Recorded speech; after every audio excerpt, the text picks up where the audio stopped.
A nuestro estudio del día de hoy, y nuestro estudio de hoy se llama Buscando a Cristo en el Antiguo Testamento, y vamos a dar la bienvenida a las redes sociales y estamos transmitiendo en vivo y a todo color desde Acapulco, el paraíso perdido, ¿verdad? Bueno, el paraíso rescatado, ¿no? El paraíso rescatado. Y sí que en Acapulco hay tanta violencia y hay tanta, ¿verdad? Pero también hay muchos cristianos que quieren cambiar Acapulco y estamos orando con todo nuestro corazón, ¿verdad? Así es que, como dicen, Acapulco está de pie.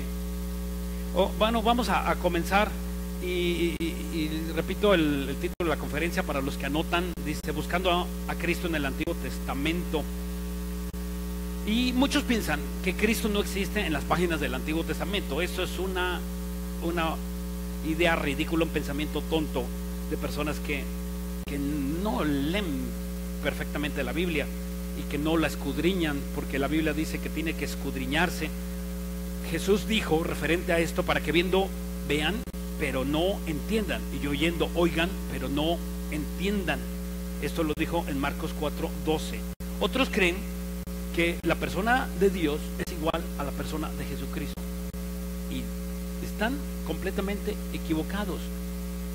Cuando decimos persona de Cristo, es la persona de Cristo porque es una persona, y cuando decimos que es la persona de Dios, es la persona de Dios porque es una persona. Cuando decimos que es la persona del Espíritu Santo, es porque es una persona. Eso es lo precioso de la Trinidad, no entenderlo, pero creerlo con fe. No lo entiendes, es algo difícil de entender, como que tres personas en una. Sí, eso es lo maravilloso. Es incomprensible para una mente humana, no lo vas a entender, ni yo. Simplemente tenemos que creerlo. Como que una persona piensa diferente, pero es una sola. Sí, así lo dice la Biblia y así tenemos que entenderlo, ¿verdad? Y esto es lo ¿verdad? Y muchos, hay alguna corriente de cristianos que se llaman unitarios. Ellos dicen: no, ¿cómo? No.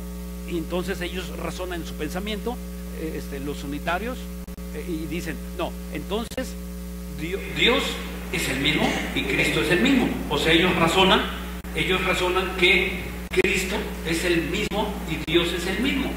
O sea, y la Biblia nos dice eso, y lo vamos a explicar. Otros más niegan rotundamente la existencia de símbolos de la cruz en el Antiguo Testamento. Hermano y amigo que nos visitas, la Biblia, el Antiguo Testamento, el Antiguo Pacto está lleno de símbolos de la cruz, llenísimo. Pero no, ¿verdad? Porque no quieres estudiarlo, porque, ¿verdad?, te conformas con la enseñanza que te dieron. Y tú dices: no, ya, a mí me enseñaron, yo pasé el curso de teología, pero has oído una cara de la moneda. Si tú no sabes qué trae la otra cara de la moneda, no vas a poder saber qué es lo que dice la otra parte. Cuando, ¿verdad?, tú aprendiste quizá en esa doctrina, bueno, dame oportunidad, o dale oportunidad al Espíritu Santo de que escuches la otra cara, la otra moneda. ¿Ves? La otra cara de la moneda, mejor dicho, ¿verdad? Otros más, ¿verdad? Dice en Colosenses 2:17, si quieres anotarlo, yo lo voy a leer. Todo esto fue sombra de lo que había de venir, pero el cuerpo es Cristo. O sea, ¿qué simboliza esto? Esto es muy fácil. Dice que todo esto era sombra de lo que había de venir, pero el cuerpo es Cristo. Entonces, si ponemos una lámpara, ¿verdad? Ponemos una lámpara y metemos la mano. ¿Qué ves abajo de la mano? La sombra. ¿Y qué es real? Si yo golpeo la sombra, ¿le hago daño? ¿Le hago daño? No. ¿Qué es? La sombra. ¿Y cuál es lo real? El cuerpo. Así es, el cuerpo es lo que es real. Entonces, todas estas cosas que estaban en el Antiguo Testamento eran sombra. Todos los ritos, todas las ceremonias, todos los sacrificios, todos los holocaustos que se presentaban en el Antiguo Testamento eran sombra, eran el ejemplo de la muerte vicaria de Cristo. Entonces, ahora nosotros ya podemos entender que el símbolo y los significados que están en el Antiguo Testamento son la sombra de lo que había de venir, que es el sacrificio, y está pues en el Antiguo Testamento. Si pensamos en una palabra, para entrar en materia, si pensamos en una palabra que describe a Dios, ¿qué pensarías? Una sola palabra. A lo mejor algunos pensarían: no, pues Dios, amor, está muy bien. Y algunos dirán: no, pues Dios poderoso, El Shaddai, el gran yo soy. Dios es bueno, es fiel, es justo, es verdadero. Pero hay solamente una palabra que es mucho más que todas ellas, y es santo. La Biblia describe a un Dios santo y lo repite infinidad de veces, desde Génesis hasta Apocalipsis. En el libro de Isaías, en el capítulo 6, dice santo, santo, santo, Jehová de los ejércitos. Y en Apocalipsis también los seres vivientes que están ahí, los 4 seres vivientes, también claman a Dios y dicen que están diciéndole santo, santo, santo. O sea, una peculiaridad o un atributo de Dios es que es 3 veces santo. Y entonces la santidad de Dios es algo que nosotros tenemos que lidiar con ello. Tú tienes que trabajar en tu santidad para ser semejante a Dios. Tenemos que apartarnos del pecado para que nosotros seamos recompensados en gran manera delante de Dios. La santidad de Dios no es juego. La santidad de Dios le costó la vida a Jesucristo para que tú puedas estar en la presencia de Él. Y nosotros tenemos que valorar esa santidad a lo máximo, y tienes que sufrir por esa santidad. Tienes que abstenerte de todo tipo de pecado para que tú puedas lograr el favor de Dios y la misericordia, apartarte de todo tipo de pecado. Ok, en Levítico 6 habla la Biblia desde el Antiguo Testamento, la ley levítica, ¿verdad? Dice en Levítico 6, aquí esta ley levítica, algunos dicen, no, pues los 10 mandamientos, si te lo sabes de memoria, los 10 mandamientos, hermano y visita, escúchame, los 10 mandamientos es tan solo una pequeña parte de todos los mandamientos que Dios dio a Moisés en el monte cuando le dio las tablas. No nada más fueron 10 mandamientos. ¿Quién te enseñó? ¿Qué te enseñó mal? Dios dio muchos más mandamientos, un total de 613 mandamientos. 613, no eran 10 mandamientos. Tan solo los 10 mandamientos, claro que no los negamos, hay que obedecerlos, ¿verdad? A lo más que puedas, los 10 mandamientos, pero los 10 mandamientos representan tan solo el área moral. Y después de ahí vienen los ceremoniales, vienen los civiles, y vienen los de alimentos y de sanidades y de otros más. Suman 613 mandamientos. Hermano, si no puedes con 10, ¿cómo vas a poder? ¿Verdad? Cuando dice, no matarás, no robarás, no hurtarás, no codiciarás, y ahí quedas. ¿No es verdad? Imagínate 613. Imagínate los que guardan el Shabbat. Imagínate estar viviendo en la ley, en la Torah, y estar queriendo guardar todos los mandamientos. Es imposible. Te vas a volver loco. 613 mandamientos no se hicieron para que se cumplan. Escúchame, la ley no se hizo para cumplirse, sino para demostrarnos que no podemos cumplirla. Son dos cosas diferentes. O sea, no vas a poder cumplirla, necesitas un salvador. La ley es para demostrarnos como una radiografía. Es imposible. La justicia de Dios es tan alta que no la puedes cumplir. Eso es que haya 600 mandamientos. Eso es lo que Dios dijo, no para que tú los cumplas. Oye, qué Dios tan cruel. 600 mandamientos y no puedes cumplir los primeros. Es imposible cumplirlos. Tan solo guardar el Shabbat. Guardar el Shabbat, de verdad, tenían que hacer un sacrificio de animal, está estipulado en la ley levítica. Y cuando, ¿verdad?, ves tú que oyes personas que dicen, no, hoy es sábado, vamos a guardar el Shabbat. ¿Y dónde está el sacrificio? Sinvergüenzas. ¿Dónde está el sacrificio del animal que dice la ley levítica que tiene que hacerse en el Shabbat? Y dicen ellos, no, pues ya están guardando. No, dice la Biblia que tiene que haber un sacrificio de un animal. ¿Dónde está que lo cumple? Es imposible cumplirlo. Por eso, por la ignorancia, ¿verdad? Por no leer la Biblia, por eso muchas personas se les obligan a guardar los ritos y ceremonias del Antiguo Testamento. Gracias a Dios que nos hizo libres. Ahora nosotros, como dicen Gálatas 5:14, dice, pero toda la ley se cumple en una sola palabra y se resume en una sola palabra: amarás a Dios, amarás a tu prójimo como a ti mismo, y amarás a Dios con todo tu corazón. O sea, en eso se cumple. ¿Cómo cumples tú todos los 613 mandamientos del Antiguo Testamento? Amando a Dios con todo tu corazón y a tus semejantes como a ti mismo. Ok, en Levítico 6:1 dice, habló Jehová a Moisés diciendo, cuando una persona pecare e hiciere prevaricación contra Jehová y negare a su prójimo lo encomendado o dejando a su mano, o bien robare o calumniare a su prójimo, y la lista es larga de todos los pecados que podrían hacer, ¿no? O más bien, o algunos. Y en el versículo 4 dice, entonces habiendo pecado y ofendido, restituirá aquello que robó o el daño de la calumnia, el depósito que se le encomendó. Mira, siempre que peques, Dios manda restituir. En la ley civil romana, ¿verdad?, que es la que nosotros tenemos en nuestros gobiernos, no se los manda la restitución. En algunos casos puedes restituir, pero si no restituyes el daño de lo que tú robaste, por ejemplo, si eres un ladrón y te robaste el dinero, no importa si no lo regresas. La ley en todos los mundos, en todo el mundo, en todos los países, te condena y no te condena, en pocos países te condenan a que pagues el daño. En México no se hace. No se hace. Y aquí Dios, de donde salió la ley romana, ¿verdad? Abogados que están aquí, ¿de dónde crees que salió la ley romana? De la Biblia. El código, ¿verdad?, civil y de procedimientos penales y de todo, ¿verdad? El concepto penal que nosotros tenemos en México salió de, ¿verdad? Lo dicen ellos, de Roma, pero no es de Roma. Roma lo sacó de la Biblia. Y aquí dice que el pecador, el que transgrede, tiene que restituir el daño. Y dice el versículo 5, y todo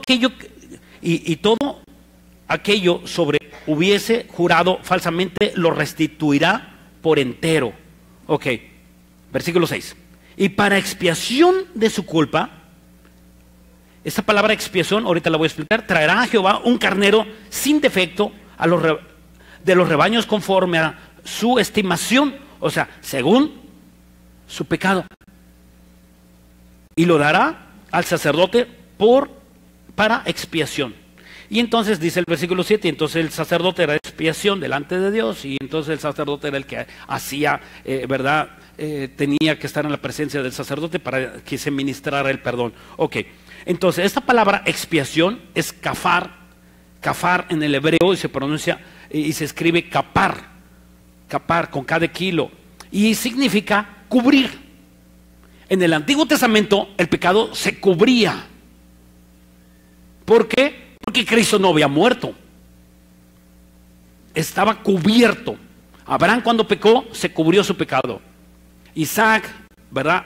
Adán y Eva, Cafar, fueron cubiertos sus pecados con la sangre de los animales. Ok, entonces la orden era muy clara. Sin defecto, el animal tenía que ser sin defecto. Dios nunca dijo que tenía que ser fruta. El otro día fui a la playa y estábamos bañándonos en la playa allá por Diamante con mi esposa. Estábamos ahí en la playa y de repente llegaron unos y partieron unas sandías y las aventaron allá a la playa. Yo dije, oye, esas sandías, ¿por qué las tiran tan ricas? Pues mejor regálennoslas, ¿no? Pero ¿qué estaban haciendo? Brujería. Brujería. Y entonces me dio tanta lástima por la ignorancia de las personas que están haciendo. Dios dejó estipulado, tenía que ser un carnero perfecto y sin defecto. Tampoco puede ser dinero. El que tú ofrezcas dinero por tu salvación y por la quita de tus pecados, como lo ha dicho muchos años la religión tradicional. O que tú hagas una promesa y que le digas, no, ahora sí te juro, Diosito, te juro que ahora sí ya no voy a pecar, ya voy a portarme bien. Tampoco te limpia. No te limpia. Nada de eso te limpia.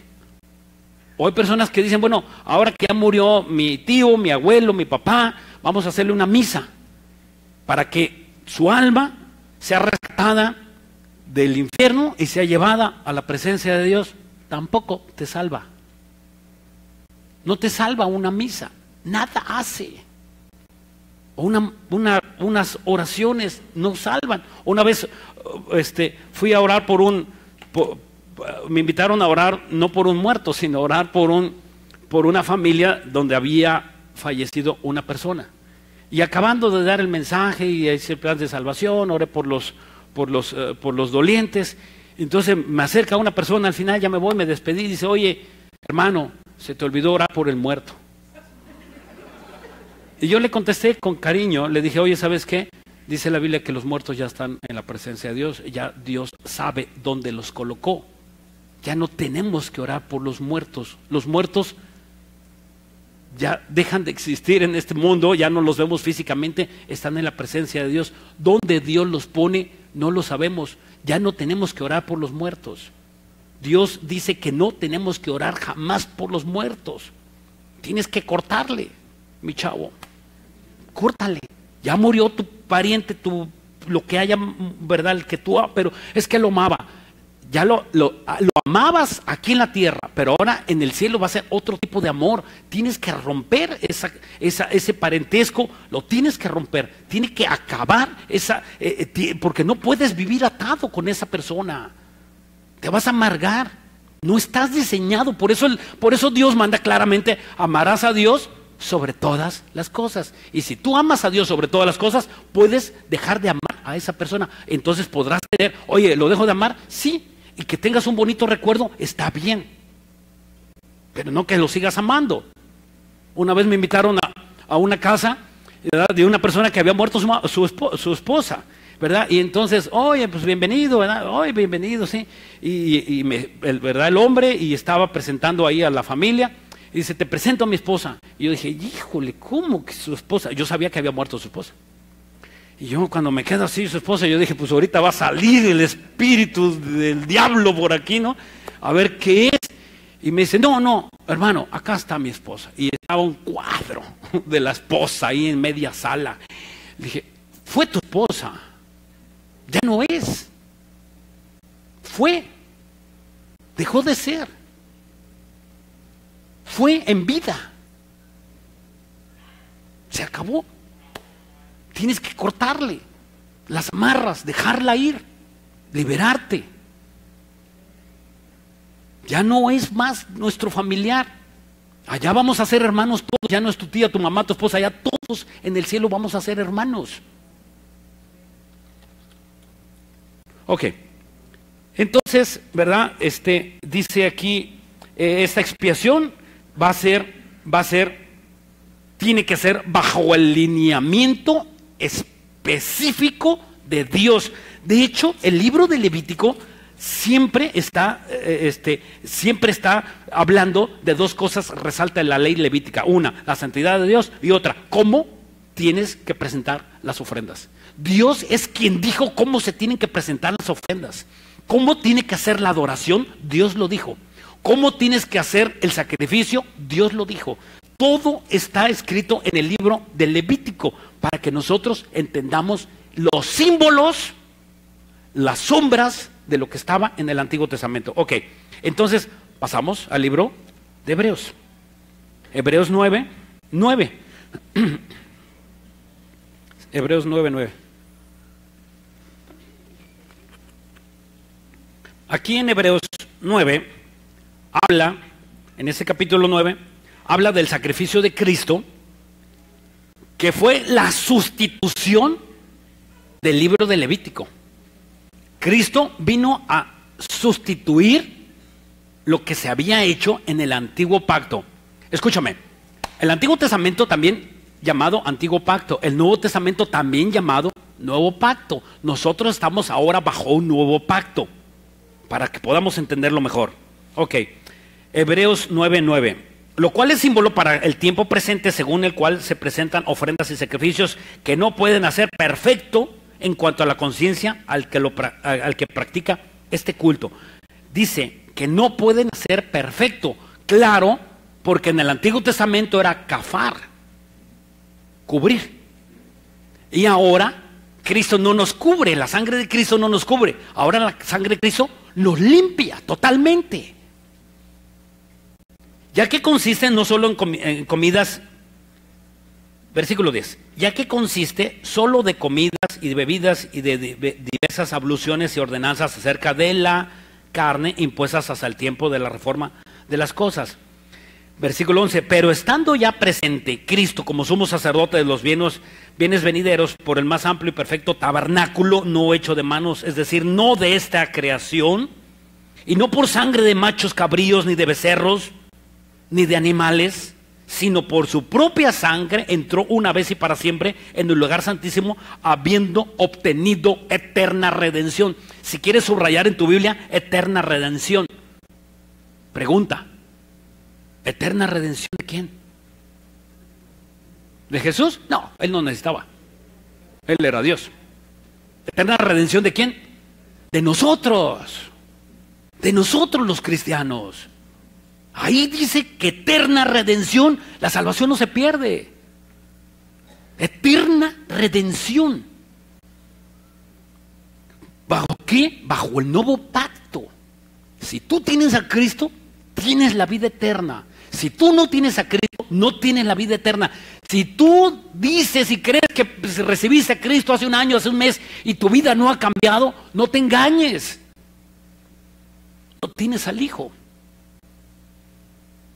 Hay personas que creen que recibieron a Cristo, pero no han dejado su vida de pecado. Es imposible que tú estés pensando que seas cristiano. Inmediatamente el cristiano se aparta del pecado, se siente mal cuando peca. Es un común denominador de un cristiano, no falla. Dice el versículo 13, porque si la sangre de los toros y de los machos cabríos y las cenizas de las becerras rociadas a los inmundos santificaban para la purificación de la carne, o sea, sí los santificaban. Santificar no es que los hacía buenos. Nosotros no somos buenos. Tú no eres bueno. Yo no eres bueno. Jesús lo dejó claro, ¿verdad? No hay ninguno bueno. Somos santos. Una cosa es santo y otra cosa es bueno. Bueno, solamente el Padre, dijo Jesús. ¿Santo? Sí, santo. Santo no significa bueno. Santo significa apartado para un propósito. Porque cuando venga el diablo, cuando tú peques, no que eres bueno, y le dices, no soy bueno, soy santo, y peco, me arrepiento, Señor, y apártate, diablo. Así de fácil. Pero el diablo pensamos, ¿verdad? Que no, y viene a nuestro oído, y uno de las mentiras más diabólicas de Satanás es decirte, no eres cristiano cuando pecas, no eres bueno, vete. O te lo dice tu mamá o tu papá, mira, y tú que te dices cristiano y mira lo que estás haciendo, tú no eres cristiano. Tienes que entender que los cristianos pecamos, vas a seguir pecando, pero tienes que apartarte de todos esos pecados, y la idea es así como cristiano que tú crezcas en santidad, que cada vez peques menos, que cada vez tengas menos pensamientos malos. Eso es lo que va a hacer de ti, ¿verdad? Que tú guardes esa santidad. Ok, dice, ¿cuánto más la sangre de Cristo, el cual, versículo 14, cuánto más la sangre de Cristo, el cual mediante el Espíritu eterno se ofreció a sí mismo sin mancha a Dios, limpiará vuestras conciencias. Ahora ya se nos ofrece a nosotros, bajo el nuevo pacto, bajo la sangre de Cristo, limpiar nuestras conciencias. En el Antiguo Testamento cubría, ahora nos limpia. ¿Por qué en el Antiguo Testamento cubría y ahora limpia? Pues es muy fácil, porque no se había efectuado la muerte de Cristo. Ellos estaban esperando para que entraran con Cristo a la presencia de Dios. Simplemente estaban ellos en stand-by. Ellos nunca tuvieron el Espíritu Santo. Nosotros sí. Y dice la Biblia que a ti, al que se le da más, a ti y a mí, a nosotros se nos va a demandar más. Nosotros tenemos un Espíritu Santo dentro de nosotros que nos da una conciencia sin límite. Perdón, sin límite. ¿Me entendieron? Bueno, a algunos se les quitó el sueño. Lo hice para que se les quite el sueño.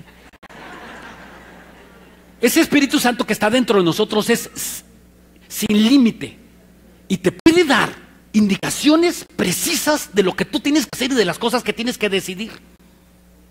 Pero si tú estás en perfecto conexión con el Espíritu Santo. Por ejemplo, el otro día que vinieron a conectar aquí el internet, ¿verdad? Me explicaban que hay cables ¿verdad? Cuando el cable se tuerce, se rompe o se fractura, la línea de internet, el flujo de internet, de señal de internet, se disminuye. Y yo dije, así es el pecado. Cuando tú estás en pecado, el flujo del Espíritu Santo a ti se disminuye y lo puedes apagar. Y hay quienes tienen banda ancha con el Espíritu Santo. Tienen banda ancha. Y hay otros que tienen, ya se les acabaron los datos. Ahí sí me explico, ¿verdad? Ahí sí todos me entienden, ¿verdad? ¿Y por qué se les acabaron los datos? Por el pecado. Por el pecado. Hay quienes tienen esa, ¿verdad? Esa comunión con el Señor, inmediatamente tienen un discernimiento, hermano, tienen un discernimiento agudo de las cosas. Cuando son especialistas decir sí y son especialistas saber cuándo dicen no. Saben cuándo comprar y saben cuándo vender. Saben cuándo, ¿verdad? Tienen que ir y cuándo no tienen que ir. Saben perfectamente eso, hermano. Si tú, ¿verdad?, te agilizas en el Espíritu Santo, no te imaginas cómo vas a hacer en tus negocios, cómo vas a tomar las decisiones ahí en tu trabajo. Vas a ser la máxima sorprendente de tu jefe, de tus patrones. Como el libro de Daniel. Daniel dice que se ejercitaba en la oración y en la lectura de Biblia, y él solamente se apartó de todo tipo de pecado, hasta de las comidas paganas, se apartó, se puso de rodillas, y Dios le dio un poder sobrenatural en el discernimiento. Puedes tenerlo, no tienes que hacer nada más que disponerte. Ok, dice el versículo 15. Dice, así que por este es mediador de un nuevo pacto, para que interviniendo la muerte de Cristo, obviamente, para la remisión de la transgresión que había bajo el primer pacto, los llamados reciban la promesa de la herencia eterna. Otra vez subraya la promesa de la herencia eterna. Es una herencia eterna. Dijo el apóstol Pablo, inmarcesible. No se puede echar a perder esta herencia, incontaminada, sin contaminación, la herencia que nosotros tenemos. Aquí tu vida espiritual puedes echarla a perder si es que eres cristiano, pero la herencia no se pierde. Pierdes la comunión, puedes perder la comunión, pero la herencia no se pierde. Ahora, ¿qué tipo de herencia vas a tener? Porque la herencia en la eternidad es en base a cómo viviste aquí. ¿Qué tan fiel fuiste a las cosas de Dios? Y cuando Dios te decía que tenías que hacer algo, ¿lo hacías? ¿Eras obediente? ¿Cómo te arrepentías cuando pecabas? ¿Qué tanto poder había de arrepentimiento en tu vida? O decir, no, yo cómo, si aquel me la hizo, yo cómo lo voy a perdonar. Si supieras, pastor, cómo me hizo de feo, pues claro que me duele. Y les digo yo, hermano, ¿cuántos días llevas de que te duele? Porque dice la Biblia que no se ponga el sol sobre vuestra cabeza, que no pase un día sin que tú perdones. Un día no puede pasar. Ya 2, estás en pecado. 3, ni se diga. Una semana, no quiero saber cómo está tu cara. Arrugada, ¿verdad? Como de esos que chupan limón, ¿verdad? Y cómo tiene la cara. Está agria su cara. ¿Por qué? Porque no has pedido perdón. Hermano, pero si él no me ofendió, bueno, él es su pecado de él o de ella. Pero el tuyo es perdonar. Es tu trabajo perdonar. Tú tienes que perdonar a los que te ofenden. El pecado de él es de él, el pecado de ella es de ella. Lo dice en el Antiguo Testamento, el padre no llevará el pecado del hijo y el hijo no llevará el pecado del padre, sino cada quien llevará su pecado de cada quien. Tú no vas a llevar los pecados de tu hijo y tú no vas a llevar los pecados de tu padre, y tampoco tienes que llevar los pecados de las personas que te ofenden. Ellos serán su pecado y que con tu pan se lo coman, pero tú tienes que perdonarlos. Ese es trabajo tuyo y trabajo mío, perdonar a los que nos ofenden y amarlos hasta lo sumo. fácil amar a un hermano y decirle, hermano, te amo, ¿verdad? Y aquel hermano es cariñoso y lo amas, ¿verdad? Y está atento contigo, te habla por teléfono, ¿cómo estás? ¿Verdad? Es fácil amar a esos hermanos. Jesús dijo que era fácil amar a los hermanos, ¿verdad? ¿Verdad? Y hablas, hay hermanas, ¿verdad? Y que hermanitos, y que lo abrazas, y que, ¿verdad? Y te regocijas con ese amor. Pero amar a quien te hace daño, amar a quien te roba, porque esos son a los que tenemos que amar. Amar a los políticos, a los gobernantes, a ese grado. Es que escúchame, si tú no lo amas, lo odias. ¿Me escucharon? No hay intermedios. Hay odio, hay amor. No hay así medio, no, olvídate, no hay eso. Lo amas o lo odias. No, me es indiferente. No, lo odias. No quiero saber de él. Lo estás odiando. No me lo menciones. Lo estás odiando. No te engañes. Y cuando tú estás en oración por esa persona, estás orando y orando y orando, intercediendo por esa persona, lo estás empezando a amar. ¿Dónde amas a las personas? Cuando te pegas a Dios y le dices, Señor, ayúdame a amar como tú amas. A ver, ahí está el secreto, amar a los demás como Dios los ama. Escúchame, hermano, Dios ama a esa persona que tú odias igual que te ama a ti. Esa persona que te hizo daño, que te robó, y que te abandonó, y que te dejó con los hijos, y que te dejó con la cuenta, Dios lo ama igual que a ti. ¿Qué te hace pensar que Dios no lo ama? Si la Biblia es clara, porque Cristo murió por nosotros, para que todo aquel que en él quiera no se pierda, mas tenga la vida eterna. ¿Sabes por qué? Por la soberbia del corazón endurecido, pensamos que somos los escogidísimos de Dios. Ok,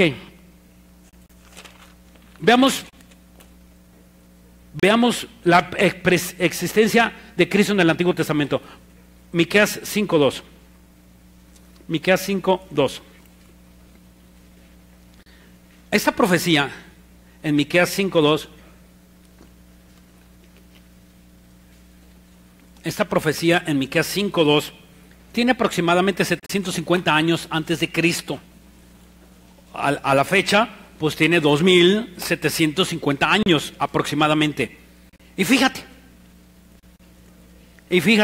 si tú dices que no existe Cristo en el Antiguo Testamento, pero tú, Belén Efrata pequeña, para estar enfrente de las familias de Judá, de ti me saldrá el que será Señor de Israel.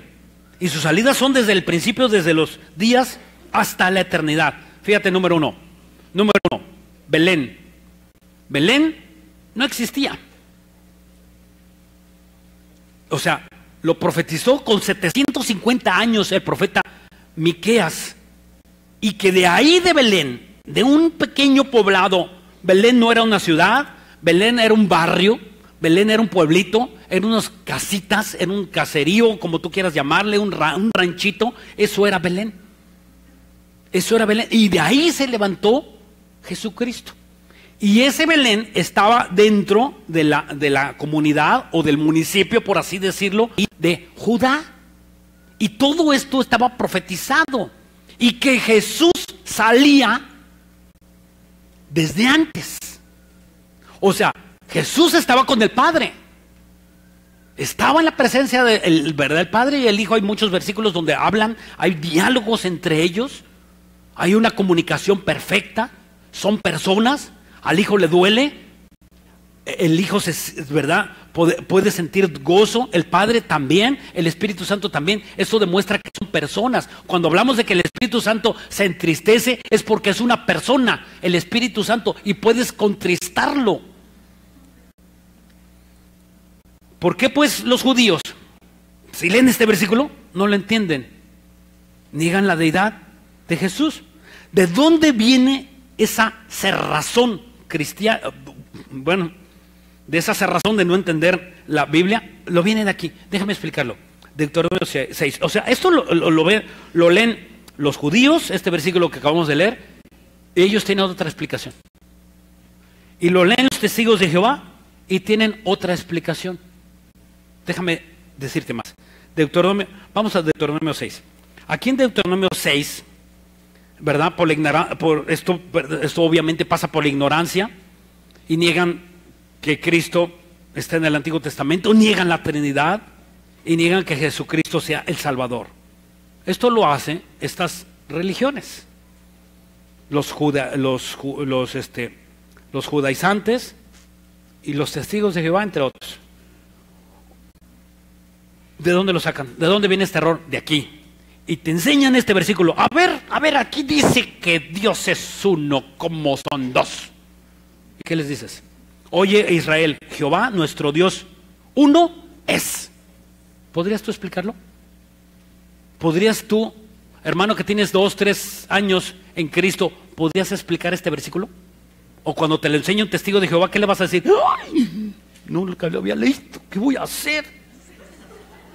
No, está mal. Este versículo no está así en mi Biblia.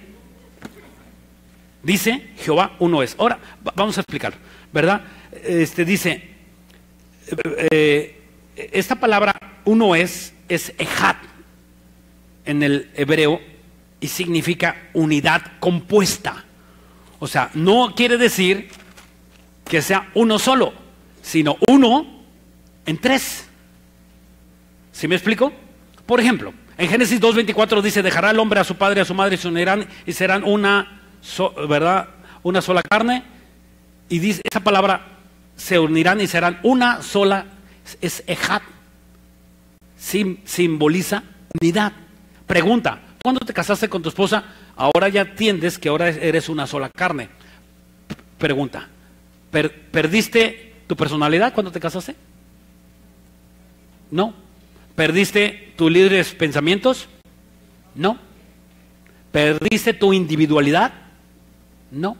Simplemente Dios mandó que fueras ejad, unidad. Y así el Espíritu Santo, Jesucristo y el Padre son ejad, uno solo, en unidad. No en forma individual.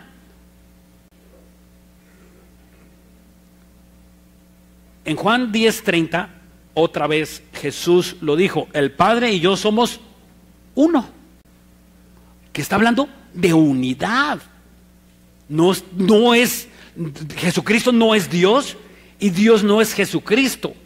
Son personalidades totalmente diferentes.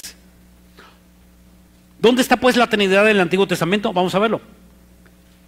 Jesús en el río Jordán, por ejemplo, ¿se acuerdan cuando fue bautizado Jesús por Juan el Bautista? Y estaba ahí en el Jordán y fue bautizado y toda una multitud lo vio.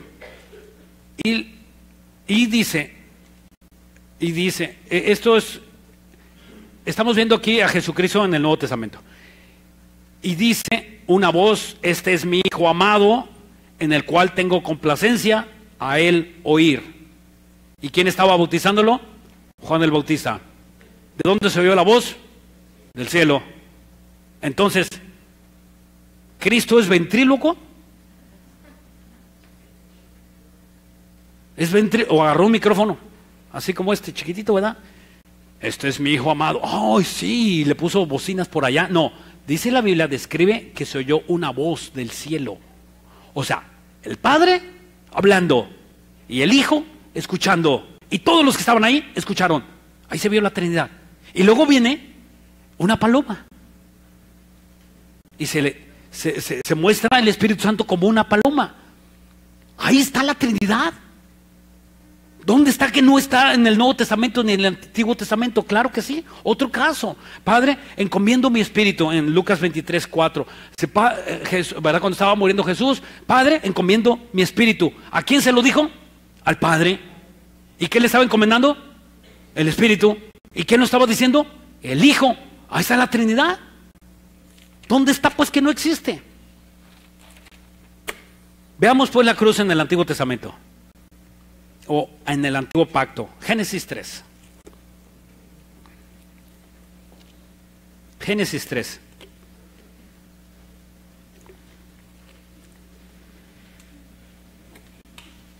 Génesis 3.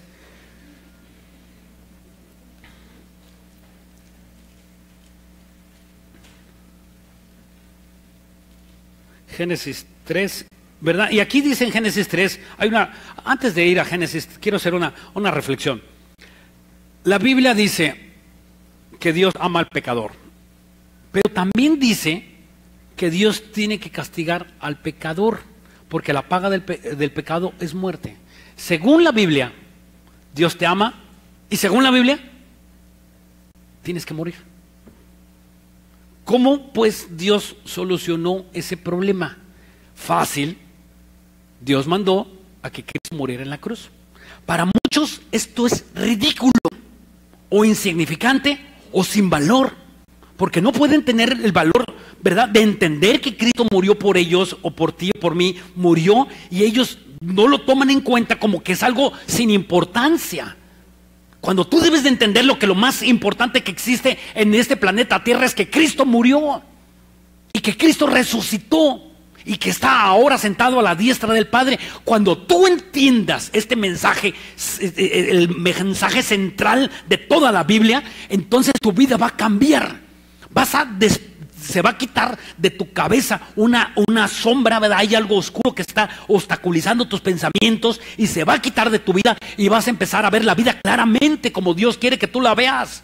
Y vas a entender por qué la maldad, y vas a entender por qué la pornografía, y vas a entender por qué Dios permite que sufras, y vas a entender muchas cosas inexplicables para ti cuando no tienes a Cristo. No lo vas a entender. ¿Por qué te refugias en el trabajo? ¿Por qué dejas a Dios en segunda parte? Porque no has entendido la muerte de Jesucristo, que es lo que más importante que nosotros los cristianos tenemos que hacer. Pegarnos a la palabra de Dios, y para nosotros las cosas de Dios son lo más importante, porque para Dios lo más importante fue salvarte. Y cuando tú entiendes eso, que Dios a su Hijo unigénito lo dio a morir por ti, tú no lo desprecias. Lo tienes en gran honra, y lo honras con todos tus bienes y con toda tu mente, solamente cuando lo entiendes. Y si no lo entiendes, vas a seguir siendo el mismo que eras antes, y se vas a seguir haciendo. ¿Por qué no tomas en cuenta a Dios? Porque no has entendido que Dios mandó a su Hijo a morir por ti, y lo tomas en poco. Cuando nosotros los cristianos tenemos que entender que en la cruz, ¿verdad?, ahí se quitó la culpa que te atormentaba y cómo te levantabas. Y después de verdad, yo me acuerdo cuando yo era borracho para andar de jugador, me levantaba todo nervioso y crudo, ¿verdad?, y sentía que me moría. Y Dios me quitó esa culpa, y me quitó junto con Él el pecado. Ahora Dios me ha restaurado, y yo tengo comunión con Él, y Dios me ha adoptado como su hijo, y yo me sé hijo de Dios, como tú debes de saberte hijo de Dios. Y dice la Biblia claramente que el que se acerca a Dios crea que le hay, y que Dios es galardonador si le buscas con todo tu corazón. Me buscarás y me hallarás si me buscas con todo tu corazón. No te la estás perdiendo, sufres porque quieres. Hay una manera de dejar de sufrir con Cristo, en un sufrimiento, si quieres, diferente. Allá estás solo, allá en un cuarto oscuro, trabajando quizá todo el día, toda la semana, sin un minuto para orar, sin un minuto para considerar las cosas de Dios. ¿Qué estás haciendo con tu vida? La estás malgastando. Muchas veces, hermanos, me ha tocado ir por personas que ya están en fase terminal y orar por ellos. Muchas veces. Cada rato me llaman, soy pastor. Para eso me mandó el Señor. Y el común denominador, pastor, desperdicié mi vida. Y dijo entre mí otro, desperdicié mi vida. Ya sé que me voy a morir. Dios me podrá perdonar. ¿Por qué llegar a ese momento? Siempre que veo esos cuadros, digo, lo voy a predicar esto, ¿verdad? Me dan ganas de tomar un video. Una persona una vez dijo, digan a la iglesia que vivan en santidad. Estoy en una condena de 40 años de prisión. Díganle, pastores, a la iglesia que yo sentaba ahí en la iglesia y oía la predicación del pastor y no quería cambiar. Y no cambié hasta que me metieron a la cárcel. 40 años le dieron al brother. 40 años. Imagínate. ¿Ya para qué? Bueno, a veces Dios necesita apretar las tuercas. A veces Dios necesita llevarte al extremo, pero por tu corazón duro, porque no quieres obedecer. La muerte de Cristo fue lo más grande y más sublime hecho delante de Dios, pero no lo puedes pisotear, no lo puedes tener en poco. Es algo grandioso, pero también es algo peligrosísimo cuando tú rechazas la gracia de Dios. Y se te ha hablado 1 y 2 y 3 veces, ¿qué vas a hacer con Cristo? No puedes ignorar que Cristo está esperándote con los brazos abiertos. No puedes tomarlo en poco. El que tú te sientas aquí, que tú no cambies tu vida, no te trae bendiciones. No te trae nada bueno. Al contrario, estás siendo juiciado. Jesús dijo claramente, más vale no me hubiesen conocido. Más vale no hubieses conocido a Dios. ¿Qué es lo que te trae aquí? ¿Vienes de verdad a adorar a Dios y a buscarle con todo tu corazón? ¿O vienes a hacer negocio? ¿O a ver a qué chica ves? O no, es que quiero casarme con una cristiana. A lo mejor piensas eso. ¿Qué te trae a adorar a Dios? ¿Vienes de curioso? A lo mejor en todas estas cosas Dios te está hablando ahorita. Tú venías con una cosa equivocada, pensando una cosa equivocada, y Dios te está confrontando que tú lo que necesitas es a Cristo para que tu mente empiece a cambiar. Dice en Romanos 12, renovar vuestro entendimiento, para que tú cambies ese entendimiento y pienses como Dios piensa. Eso es lo que cambia el carácter, y va a cambiar. Y vas a ser apacible, y vas a ser manso, humilde, de todo corazón, y vas a empezar a conocer los frutos del Espíritu Santo, y vas a vivir una vida que nunca pensaste que podías vivir. Yo me acuerdo que nos amanecíamos con mis amigos cuates, y nos amanecíamos, ¿verdad? Yo tenía un problema muy grande con el alcohol, que dice mi esposa, bueno, es que tú no eras borracho. Y digo, yo era borrachísimo. Lo que pasa es que yo tenía un problema. Yo aguantaba mucho.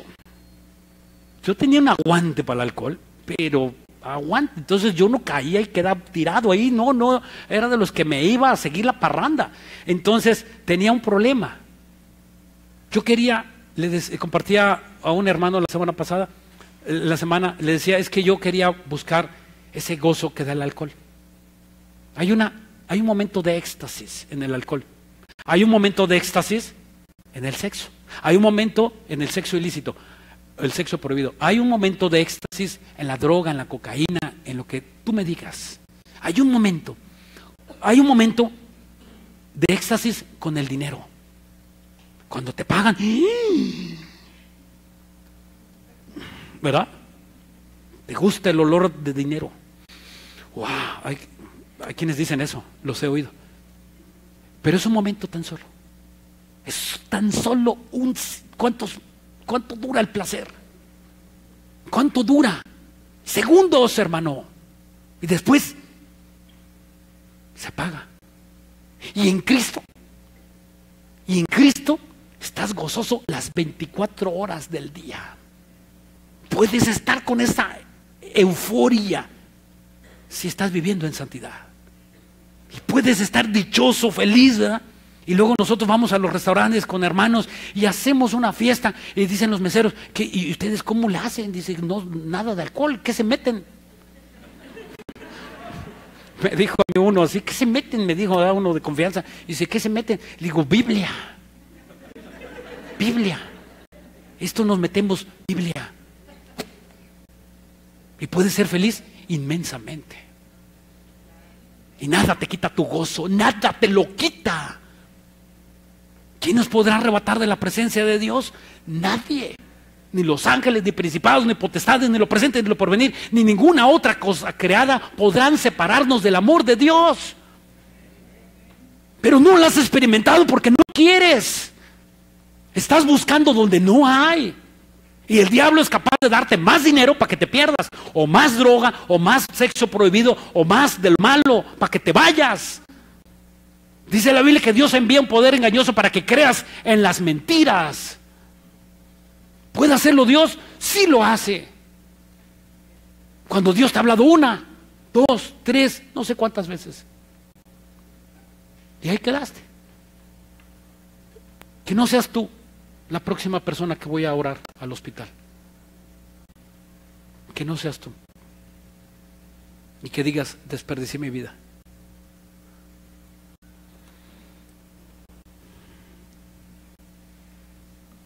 Génesis 3, 7.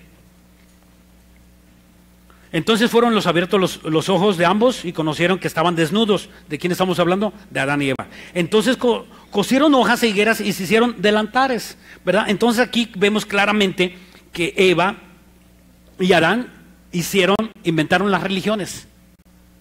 ¿Qué es la religión? La forma de querer adorar a Dios. Esto es la religión. Pero Dios en su misericordia viene, dice en el versículo 21, y Jehová Dios hizo al hombre, a su mujer, túnicas de pieles y los vistió. El primer sacrificio de la Biblia fue con Adán y con Eva. ¿Qué hizo Dios? Tuvo que sacrificar un animal. Ahí está la muerte de Cristo. El cordero. Otro. Abraham, Isaac. Génesis 22. Génesis 22, 10. Y extendió Abraham su mano. Génesis 22. Aquí vemos pues el pacto que Dios hace con Isaac. Abraham lleva a hacer un pacto con Isaac y Dios. ¿Por qué no hizo pacto Abraham con Dios? Porque Abraham ya había hecho un pacto con Dios en Génesis 15. Abraham ya era salvo. El que no era salvo era Isaac. Isaac no había tenido el sacrificio del animal, ¿verdad? O creer en el cordero inmolado no lo había recibido. Muchos dicen que Abraham estaba en pecado. No es cierto. La Biblia dice en Hebreos 11, 17 que por la fe Abraham fue probado. O sea, Abraham tenía fe y fue probado. Una cosa es ser probado y otra cosa, estar en pecado. Abraham fue probado. Abraham no estaba en pecado. El sacrificio fue para su hijo. Eso queda claro. Jamás estuvo en pecado Abraham. El que necesitaba el sacrificio fuera porque yo he oído predicaciones que dicen, y deja tu Isaac. ¿Qué es eso de deja tu Isaac? Y sepárate de tu Isaac. No dice la Biblia eso. Abraham estaba en santidad y Dios lo probó a lo máximo. Dios le dijo que le iba a dar un hijo. Y después de que se lo dio, dice, entrégamelo. Entrégamelo. Y tú le pides a Dios que te dé un negocio, que te dé un trabajo, que te dé un esposo, y después viene la prueba. Dámelo. Señor, pero me lo diste. Dámelo. Dámelo. Ay, Señor, pero ¿cómo si tanto que estoy orando por esto? Dios te está probando. Dios prueba. Que no te sorprendan las pruebas de Dios. Que no te sorprenda que, ¿verdad?, que empiezas a servir a Dios y empiezan los problemas. Que no te sorprenda. Pero dentro de esos problemas y dentro de esa prueba, tú vas a obtener galardones como no te imaginas y recompensas hermosas y grandiosas. Y dice pues aquí en Génesis 22, y extendió Abraham su mano y tomó el cuchillo para degollar a su hijo. Entonces el ángel de Jehová le dio voces diciendo del cielo, y dijo, Abraham, Abraham. Y él respondió, heme aquí. Y dijo, no mates a tu hijo, no le hagas daño. Entonces, ¿verdad? Después vemos que ofrecen sacrificio. Dice, he aquí, quita tu mano del niño, y aquí el cordero. Y en ese momento aparece el cordero, y Abraham sacrificó a un cordero y no sacrificó a su hijo. Hermanos, esto tiene mucha enseñanza, pero quiero recalcar una. Dios nunca llega tarde. Dios llega en el preciso momento en que tú lo necesitas. Aunque tú pienses que llega tarde, Él llega puntual. Nada más que sabe cuándo llegar. No es cuando tú ores y digas mañana. No, ese no es Dios. no es la voluntad tuya, no es la voluntad tuya, sino la voluntad de Dios. ¿Sí? Otro, con Moisés. Éxodo 12. Y como vemos por todos lados el sacrificio, ¿verdad? Aquí, después de Abraham, la última de las profecías que Dios le dio a Abraham, una de las más importantes, y le dijo: Abrancito, Abrancito, te digo que tu descendencia será llevada en cautiverio 400 años. Ahí a tus hijos y a tus bisnietos van a ir a un calabozo donde van a ser esclavos y van a ser, ¿verdad?, totalmente atormentados por los egipcios. Dios le profetiza eso a Abraham. Y viene la salvación, porque nada más le dijo que 400 años, no le dijo que toda la eternidad, 400 años. Y Dios manda ¿verdad?, a un tipo de Cristo que es Moisés, y lo saca, y ¿verdad? Y ahí le dice cómo iban a hacer esta Pascua, cómo iban a hacer ese sacrificio. Y entonces aquí está la Pascua, que después, años más tarde, se habría celebrado Jesucristo en la Santa Cena, y es la que acabamos de celebrar nosotros, la Santa Cena. Es la Pascua, haciéndose referencia al sacrificio de Cristo. Éxodo 12:1. Habló Jehová a Moisés y a Aarón en la tierra de Egipto, diciendo: Este mes os será principio de los meses para vosotros, será el primero de los meses del año. Hablar a toda la congregación de Israel, diciendo: en el 10 de este mes tomaréis cada uno un cordero según la familia de los padres, un cordero por familia. Y le empieza a dar toda la instrucción. ¿Qué simboliza eso? Que Dios quería que que su pueblo escogido fuesen redimidos, fuesen salvos. Dios no puede trabajar, escúchame, Dios no puede trabajar con una persona que no es cristiana. Dice la Biblia que Dios está airado todos los días de su vida con el impío, con el pecador, con el no salvo. No puede, es imposible. Dios no puede tener favor contigo. Escúchame, Dios no puede tener favor contigo, no puede tener misericordia. Necesitas a Cristo. Muchas personas dicen: no, pues Dios tiene misericordia hasta con el pecador. No, ¿dónde leíste eso? Dios está airado con el pecador, no puede tener favor con ellos. Ahora, para ellos la Biblia describe una gracia común. Dice que el sol sale para buenos y para pecadores. Y hay comida en el Walmart y te pagan tu cheque. Es una gracia común. No es que estés en gracia con Dios si no tienes a Cristo como tu Señor y Salvador. No le puedes decir a una persona: que Dios te bendiga, y no es cristiano. Ora por él, hazle el plan de salvación. No puedes tú bendecir a una persona. Claro que sí podemos bendecirlo, ¿verdad? Pero tenemos que ser sabios a quién bendecimos.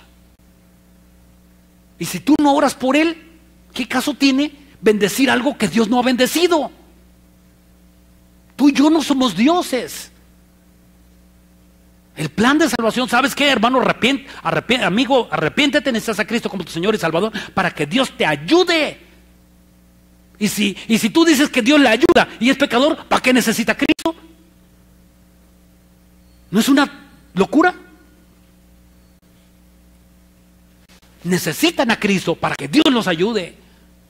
Y si no, vas a mandar a uno al infierno condenado pensando que fue salvo y nunca fue salvo. Ese es el peligro de bendecir a las personas, hacerles creer que son salvos.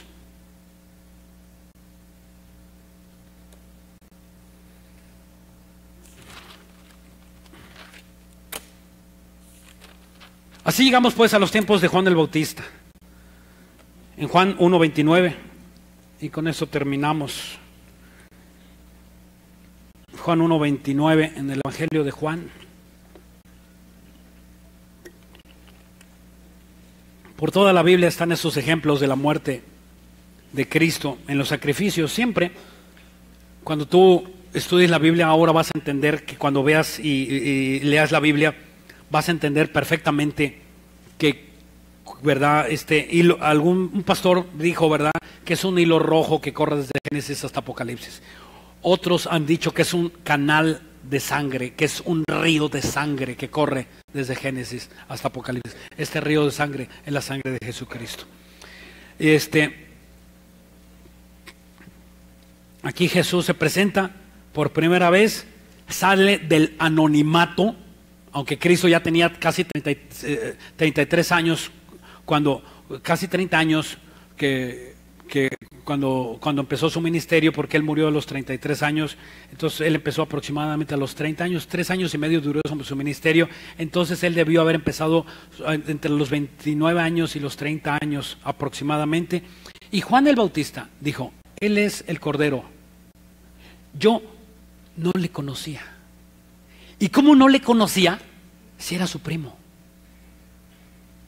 ¿Por qué no le conocía? Aunque le conocía, pero no sabía que él era el Mesías, el Salvador. Y cuando Jesús se presenta ahí en el Jordán, ¿verdad? Y Dios habla y se posesiona el Espíritu Santo, entonces Juan se quedó impactado y dijo, este es el Mesías, el que yo predicaba que había de venir. Jugaban canicas, jugaban el bote pateado. Bueno, eso jugábamos nosotros en México. Y jugaban todos esos juegos de niños con Jesús. Jesús, no te imaginas que andabas en la calle, santo, santo, santo. No, era niño y creció como niño y maduró. También maduró igual que tú. Creció y era un joven alivianado. No pienses que era regañón y que no, era una persona normal. No lo conocía, dice, yo no lo conocía. No tenía cara de religioso. También a Juan le impactó. Juan 1:29. Y el siguiente día vio Juan a Jesús que venía a él y le dijo, he aquí el Cordero de Dios que quita el pecado del mundo.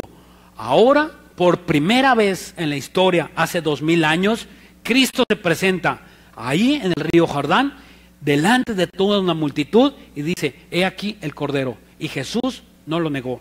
Él era el Cordero de Dios.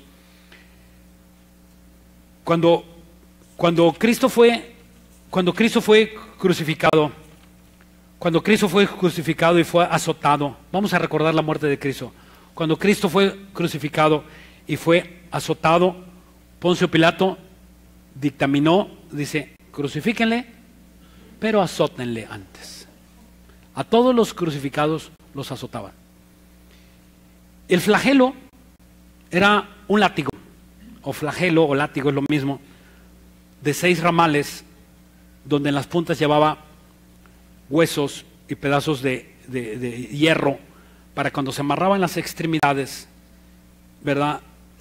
Al jalarlo se arrancaran la piel y se arrancara, ¿verdad? Partes incluso quedara descubierto su rostro y sus mejillas, sus labios, sus párpados. Si tuviste la pasión de Cristo, es nada conforme a la realidad. Estas personas eran expertas, eran artistas en el arte de azotar a una persona y que no se les muriera. Si se les moría, no era bueno. Tenían que azotarlo de tal manera, pero que no muriera.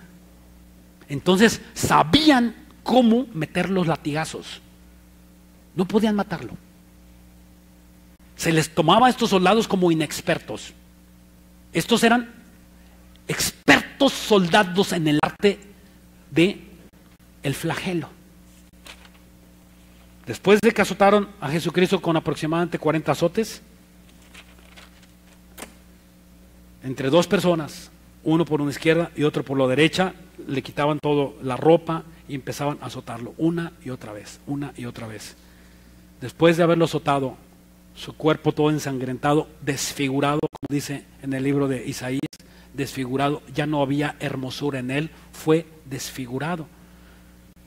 Le pusieron una venda en los ojos y lo sentaron en una silla y todavía lo golpeaban, le pusieron una corona de espinas en su cabeza de aproximadamente las espinas de 3-4 pulgadas para hacerlo sufrir aún más. A ver, si tú eres el rey de los judíos, dices que sigue siendo el rey de los judíos. Era una forma de burla.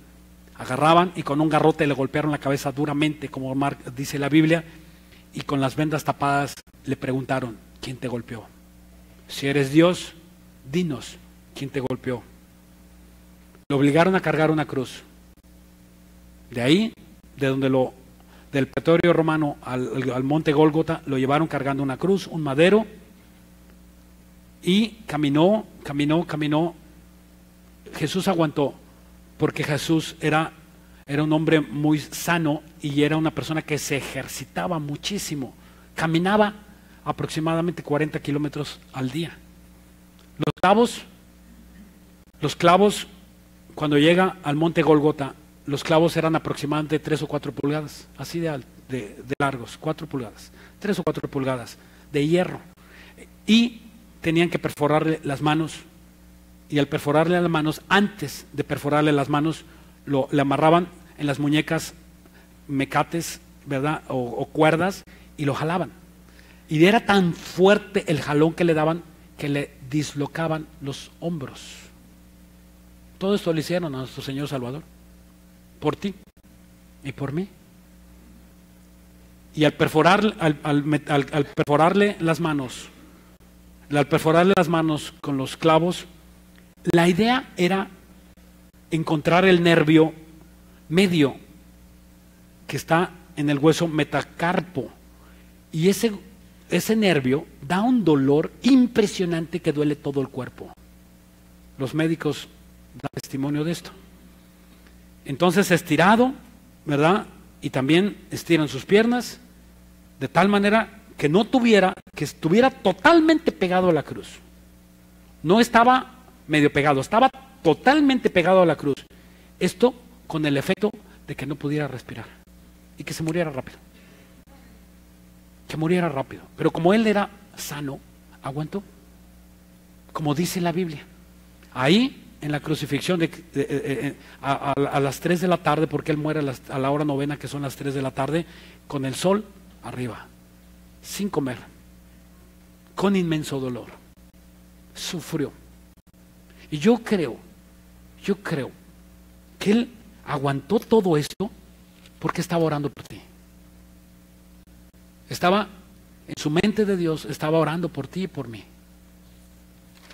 Él estaba ahí intercediendo por ti, y seguramente yo le voy a decir, tú te acordaste de mí, y él me va a decir, yo me acordé de ti.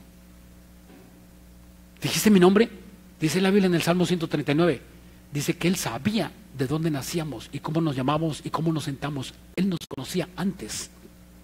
Él estaba pasando su mente y repasando tu nombre y tu apellido de todos los que había de ser salvos. Él estaba ahí pues en esa cruz, y en ese momento él clamó a Dios y dice, Señor, encomiendo mi espíritu a ti. Ahí habían estaba Cristo y había 2 cruces más, 2 personas que habían estado sacrificando con él, que habían estado también azotados y estaban muriendo con él, y uno le dice, si eres hijo de Dios, demuéstralo. Y el otro le contesta, ¿y qué no estás muriendo? ¿Qué no estás solo? ¿Qué no estás sufriendo? Y ni así te das cuenta. Nosotros hicimos males, pero este hombre, ¿qué mal hizo? Y Jesús le contesta, hoy, al hombre que estaba arrepentido, hoy estarás conmigo en el paraíso. Pregunta, ¿cuál eres tú? ¿El que está reclamando señales? ¿Milagros? Quiero que me sanes, quiero que me des, quiero que me vaya bien. A ver si es cierto que eres Dios y sigues demandando señales. Dice la Biblia que no serán dadas, sino más que Cristo. Y otro que estaba humillado. ¿Cuál eres tú? ¿El que estaba humillado, el que quería realmente Cristo en su corazón, o el que estaba, a ver si es cierto que eres Dios? A ver, necesito más evidencia, porque tú eres muy científico, eres doctor, eres licenciado, pero no te falta científico, datos, y no te faltan datos, te falta fe. Eso es lo que te hace falta, fe para querer, para ser salvo, te falta fe. No has creído, no has querido creer, como le dijo Dios a Tomás. Tomás, ¿por qué no creíste? O sea, no hay nada que nos obstaculice para que nosotros creamos. Está en ti el libre albedrío de creer o de negar. Está en ti. Y Cristo entregó su cuerpo, entregó su espíritu, y Cristo murió a las 3 de la tarde, ahí en el monte Gólgota, sufriendo, derramando su sangre por ti y por mí. Vamos a inclinar nuestros rostros, vamos a orar. Dios hermoso, cuando nosotros vemos esta crucifixión de Cristo, Señor, como tú lo dijiste, a los suyos vino y los suyos no le recibieron, mas a todos los que le recibieron, a los que creen en su nombre, les dio potestad de ser hechos hijos de Dios, en Juan 1:11. Si tú quieres recibir a Cristo como tu Señor y como tu Salvador, a lo mejor lo tienes como Dios, pero creer en Dios no te salva. La puerta es a través de Jesucristo. Él es el que murió en la cruz, no Dios. A Él oír, dijo Dios desde el cielo. Él es el que da la salvación. Dios, gracias por esta palabra que nos estás hablando, Señor. Ahora entiendo lo que antes no entendía. Ahora me abriste los ojos, Dios. Hoy quiero fortalecerme en esta fe preciosa que tú tienes para que yo sea salvo y viva en victoria a partir de este momento. Ahora entiendo, Señor, cuál es el símbolo de la cruz anunciada desde el Antiguo Testamento hasta ahora, Señor, y está vigente. Es una sangre fresca para ti, es una sangre de hoy. Cristo está crucificado para ti que no tienes a Cristo en tu corazón. Él está esperando, y Él fue crucificado como imagen de los brazos abiertos que te quiere abrazar. Él quiere abrazarte, Él quiere que tú seas su hijo, que tú te complazcas en las cosas que Él tiene para ti, que dejes de buscar en donde no está Dios, que dejes el alcohol, que dejes la discoteca, que dejes la droga, que dejes los amigos vanos, que te alejes de este mundo, y la única forma que tú te alejes es que tú recibas a Jesucristo como tu Señor y Salvador. ¿Qué vas a hacer con Cristo? Dice la Biblia que si tú le recibes, Él también te recibe. Señor, perdóname porque he sido pecador. Yo no quiero, Señor, un día morir y no estar contigo. Abrir mis ojos después de morir y ver, Señor, que no estás ahí, y que hay un lugar oscuro donde tú estés después de morir. Y tú recuerdes estas palabras.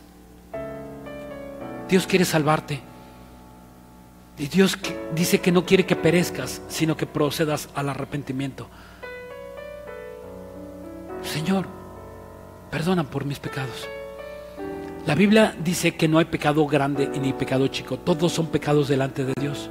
Hasta los chiquititos y hasta los inmensos. Todo es pecado. Si tú le dices, Señor, perdona mis pecados, Él te perdona. Y ahora tienes que decirle, ven, ayúdame, tómame de tu mano, ayúdame con tu precioso Espíritu Santo para vivir esta vida, y que yo pierda ese cariño, ese amor que tengo, Señor, a la droga, al alcohol. Que tú me quites, Señor, esa fuerza negativa que me está llevando cada día al pecado. Y dice la Biblia que Dios te lo quita. Te quiero recibir, Señor, como mi Señor y mi Salvador en este momento. Todo esto te lo pido, Señor, y te doy las gracias en el nombre de Cristo Jesús. Amén y amén. Dios los bendiga.